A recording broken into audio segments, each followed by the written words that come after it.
Noches. Marisol, muy buenas noches. Gracias por la invitación. Esto se podría tomar como... ¿Cómo se podría interpretar esta frase del presidente Pedro Castillo? Bueno, es que ese es el problema. No deberíamos estar interpretando porque él debiese ser lo suficientemente claro y dar la tranquilidad al país, porque cuando él está diciendo que expresa su negativa a ese urgente pedido formulado por el señor Valer ayer, que además el señor Valer ayer dijo de que el Congreso queme, entre comillas, su primera bala de plata.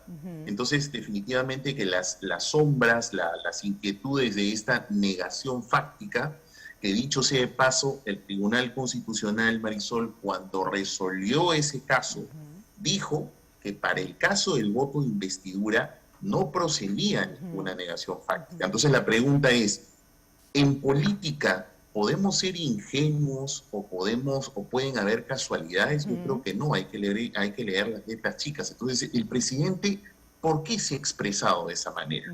¿Por qué no se disculpa con el país? ¿Por qué no hace un mea culpa de la composición de este gabinete y simplemente se concentra en esta situación? A mí, la verdad, me llama mucho la atención.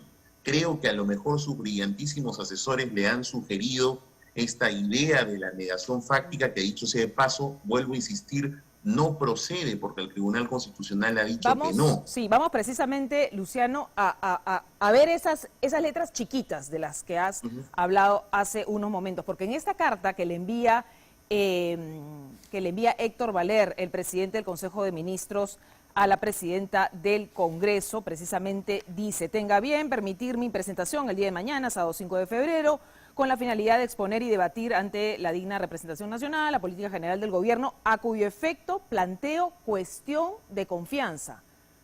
Claro, entonces nosotros dijimos que ese es un error, porque primero lo que dice la Constitución es que uno va y expone, ¿no es cierto?, la política del gobierno. Exacto, y la cuestión de confianza se plantea oralmente. Y sobre eso, además, el Tribunal Constitucional, en la sentencia de la famosa disolución parlamentaria, dijo el tribunal que en este caso, que lo que se conoce como el voto de investidura, no procede la negación fáctica. Entonces, si no procede la negación fáctica, ¿por qué el presidente se expresa en esos términos? Entonces, para no traducir al presidente, Marisol, porque creo que no nos merecemos nosotros estar sirviendo de traductores, el presidente es el que creo que tiene que aclararle al país, o apenas nombre al premier, llamarlo al premier al Parlamento para que diga claramente, antes de hacer cualquier exposición de la política general del gobierno y con el gabinete, que como primer vocero del gobierno, según indica la Constitución, que aclare si es que el presidente está entendiendo que hay una negación fáctica. Bueno, pero no nos esperancemos en el Ejecutivo. Vamos a cómo podría zanjar esto el Congreso de la República. Mi sugerencia, mira, muy buen punto. Yo creo que el Congreso de la República podría tomar ciertas precauciones. La Junta de Portavoces quizá podría reunirse y autorizar a la presidenta del Parlamento para que entonces remita una comunicación al presidente requiriéndole que explicite, que aclare estos términos que acabamos de citar literalmente. Y que aclare si es que él está entendiendo con esto que señalaba en su mensaje a la Nación, de que entonces el Parlamento, como dice el presidente, al negarle haber invitado al premier para exponer la política general de gobierno, entonces se le ha negado la confianza. Claro, además en la carta de la presidenta del Congreso en ningún momento dice que no se le va a recibir. Dice: con el fin de comunicarle oportunamente, la Junta de Portavoces determinará la fecha de su concurrencia en compañía de los miembros de su gabinete ministerial. En ningún momento en esta carta de María del Carmen Alba, presidenta del Congreso de la República, le dicen que no lo van a recibir. Obviamente hay que coordinar esta visita del premier al Congreso de la República. Pero como dices... Además, correcto, porque además esa es la práctica parlamentaria, Marisol. Lo que tú señalas es la práctica parlamentaria.